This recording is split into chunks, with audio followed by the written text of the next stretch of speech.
All right, hi everybody. This is Barclay Brown. I'm CIO of INCOSE, and this is the INCOSE circuit. And on the circuit today, we have Dorothy Benveniste, who is the president of the Los Angeles Chapter. Los Angeles Chapter of INCOSE, as you may know, is one of our most active chapters, one of our largest, one of the few largest in all of the world, in fact. So, hi Dorothy, welcome. Thanks for being here. Thanks for the invite, Barclay. Glad to see you again. Great.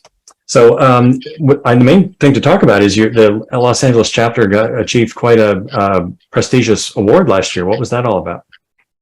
Yes, we are excited about receiving the Gold Circle Award in recognition of all of the accomplishments that we have achieved and have documented and submitted forward and received the Gold Circle Award. And we're very happy about that. That's great. The Circle Awards, for people who don't know, are quite an elaborate process. It was designed a number of years ago. There's many levels of award. There's bronze and gold and silver, or silver and gold and platinum and all these different things, right? And the Circle Awards recognized a chapter's accomplishments in doing things that are good for the chapter, right? In terms of presenting programs and having different kinds of activities and different kinds of involvement of their members in INCOSE. There's all sorts of criteria and things like that. So tell us a little bit about how you went about achieving that award last year. I'd be happy to, Barclay. We plan for the maximum number of points right at the beginning of the year. We have a technique that's worked for us over several years now, and it starts in January. We make a point of convening the Los Angeles chapter to induct the new officers and have a nice dinner together with them in post-COVID days, that is, to generate some excitement about this chapter and what they can look forward to. And at that meeting, we also survey our members to find out what technical topics or soft skills that they would like to know more about. And we do our level best to incorporate those themes and topics of interest into our programs throughout the year, and we conduct a speaker meeting each month and a tutorial each quarter. So it's important to have the topics ahead of time so you can line up the right speakers and slot them into the month that is most convenient for them. We continue through this process in February by giving the results of the international workshop, which is a very important workshop, and we feel like we need to share the results with our members. So everybody's used to hearing this in February, and they look forward to our summary at that time. So it sounds like one of the keys is looking through the award criteria right at the beginning, at the beginning of the year, and kind of planning to achieve the criteria, right? Which is, by the way, I've been involved in this for years. That was one of the ideas of this whole awards program is that it would propel chapters to plan ahead like that, right? And to say, okay, we want to get the points, but all these things are good things to do. As you said, planning the programs ahead, right? And basing the programs on member needs and what they're saying, right? And planning out the tutorials. And we're going to have a tutorial, here, and many other categories in the awards as well.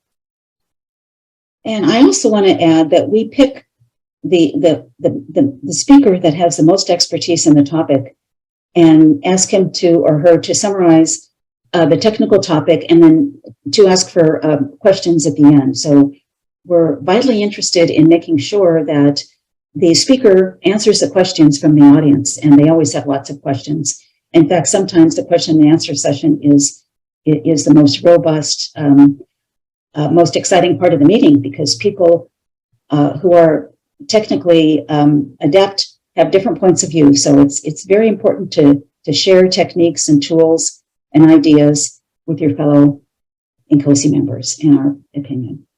And this award, of course, reflects what happened in 2021, and that was sort of heavy COVID time, right? So were all your programs online or in person, or a mixture of both? Or how'd you do that? We started out in person, but things quickly changed, and we wound up mostly being on Zoom in a virtual environment. And I have to say, Barclay, that the advantage of being virtual is that you can attract members from all over the world. And we did just that.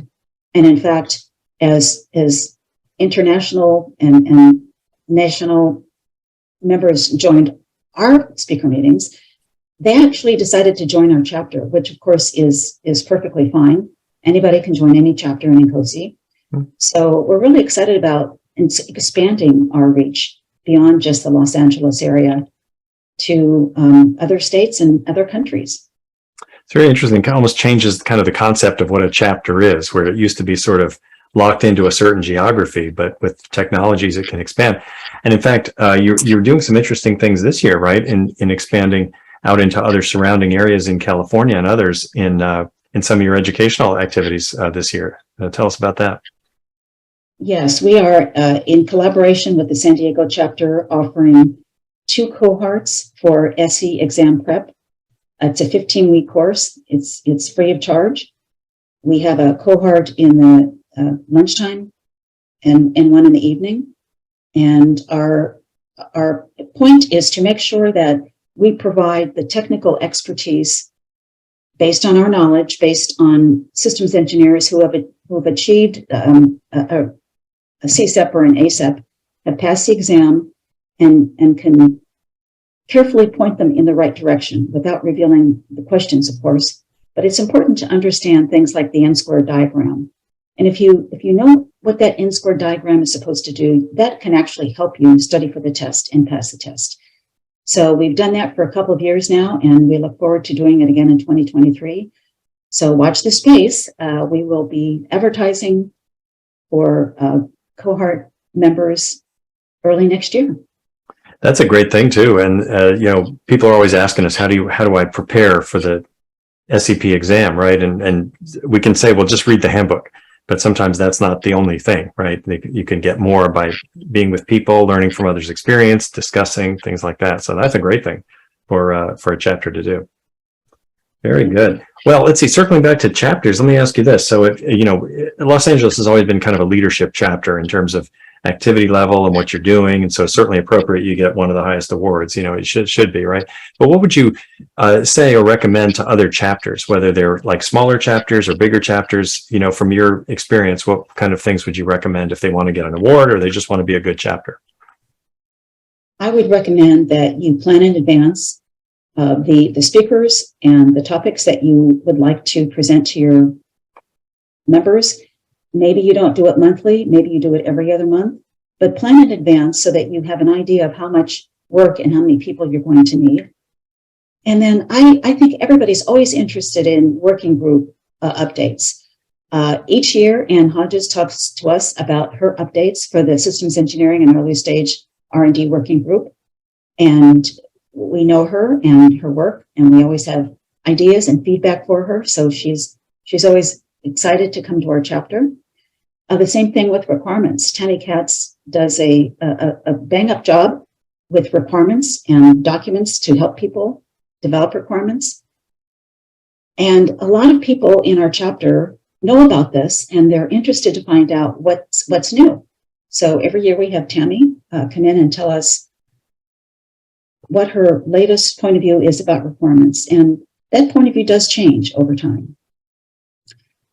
We also have Courtney Wright speak to us each year, not only for the LA chapter, but for the cohorts, to give us an update on how you can study for the test and how you can keep your credential in place. She also shares her techniques for validation and verification of the test questions and the methods she used to make sure that these test questions and perhaps sample questions are included in the exam in a particular way to make sure that everybody can understand them and there's no ambiguity at all. We schedule our tutorials in advance. We have one each quarter, so we work hard to find a mixture of technical topics like MBSE, which is always of rousing interest. But we like to use a twist. We like to install a Cameo license and use MBSE with SysML and create an actual model in our extended tutorial session. They usually go for 5 or 6 hours. And as far as soft skills are concerned, we do get several requests for how do engineers speak eloquently? How can they address non-engineers? So we make it a point to have topics like technical conversations using conversational capacity techniques. How do you negotiate? How do you problem solve as a group? And engineers, of course, have the technical knowledge, and they also need to practice the social skills in order to convey that knowledge correctly. So that's important. So we make sure that we save all the artifacts, the presentations, the list from INCOSE who joined the meeting, how long the meeting lasted, and what the questions were. And we put that in folders on our shared drive. And then every other month, we upload our artifacts to, in this case, Teams, and make sure that we do this a little bit at a time. If you wait until the end of the year, it becomes overwhelming. And of course, the systems are overtaxed and you may not make it. So we try to make it easy on our board of directors by doing it incrementally during the whole year.